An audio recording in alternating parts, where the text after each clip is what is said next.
guys, welcome to Infamous 5. हमारा आज का टॉपिक काफ़ी serious topic है, which was brought into our notice by our boss, and he sent us an email which stated that a Saudi Arabian, right? A 4-year-old kid. A 4-year-old kid has murdered his father just because he didn't buy him a PlayStation.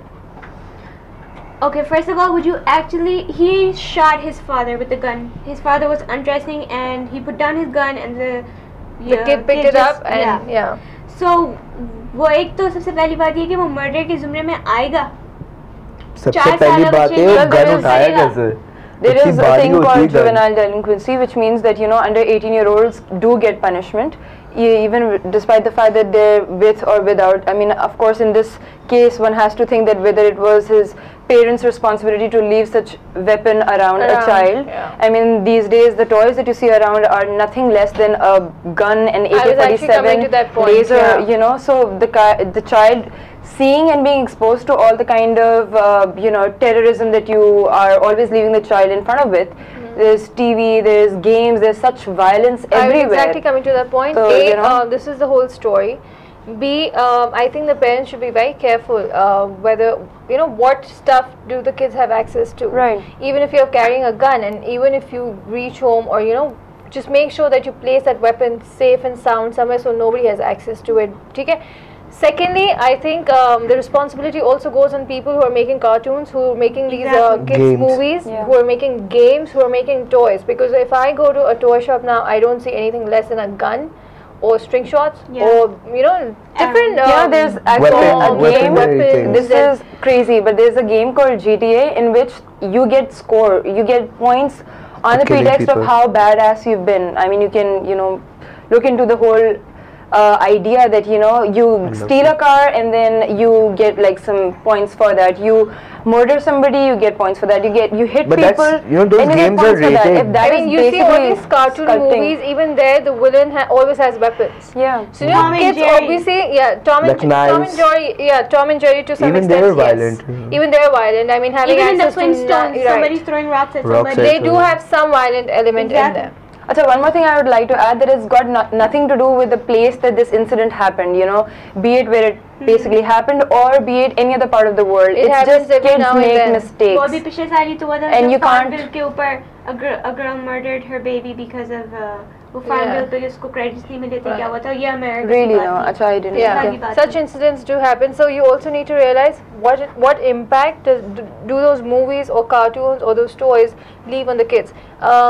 B, I think the responsibility also again goes on the parents as to what sort of movies or content is the kid exposed to. Is there any parental guidance? Just forget the fact that there is such violence that the kids are being exposed to. But even the advertisements that one has to leave you busy watching a show with your kid, and then you run to the kitchen to get something, and then you come back and what has the child seen? I mean, these advertisements. Even something as basic as cream. At my time, it was very strict. Like even although we had Dish, Antenna, and everything, and we had access to almost all channels, but my parents actually had, they were they closed it. But what most can you do when there is an ad coming in? You can't just always have your child strictly monitored at all times. But that becomes your responsibility. What the child is being exposed to. So that's what I'm saying. The responsibility also goes on the owners who are creating such content or such messages or such. But then there's one more thing that I would like to. And parents also. Exactly. But there's one more thing that I don't know if this can actually be logically explained, but the chemical that the kids are actually kind of assimilating, in terms of in terms of the food, they're just so hyper. There's, I remember that, back we were also young in 6 or 7.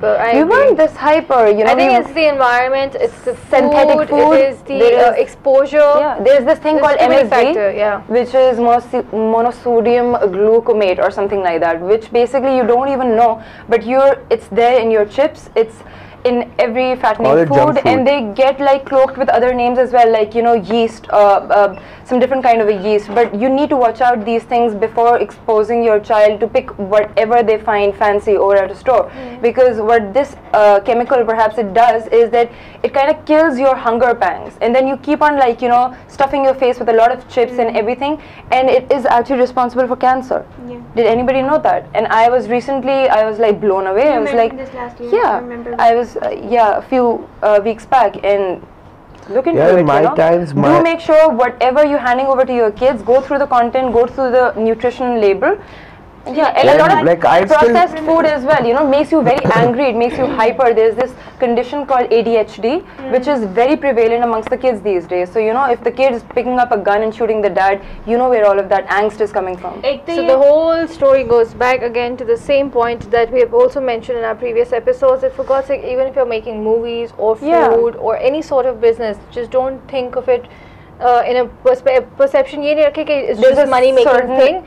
You have a lot of responsibilities attached to it. You need to also ensure the consequences that your product is having over kids or over adults or whoever your target market is. शुरू हो जाए, जब नज़र ने थोड़ी देर पहले बात की थी, उसको मैं कंटिन्यू करूँगी कि यूएस में हुआ है, तो क्या कहते हैं, सॉरी, सऊदी अरब में हुआ है, तो ये ना कहना शुरू कर दें कि मुस्लिम बच्चे टेररिस्ट होते हैं और ये सऊदी अरब में हुआ है. Don't give it this religious point of view that that's not the case. I think even in states and UK and US, I mean, you can hear a lot of cases. What happens when all these kids just open fire in different universities and schools? Exactly. There's so many cases like that. That's again the point. Again goes, how did that kid have access Where are to they getting such these ideas from? Even, you know, that too. Right. So I guess on this note, we're going to end this show. The responsibility again falls on you and me, be it parents, be it the owner, be it the kid himself or herself, whatever. Right. And we'll see you in the next episode. Till then, bye.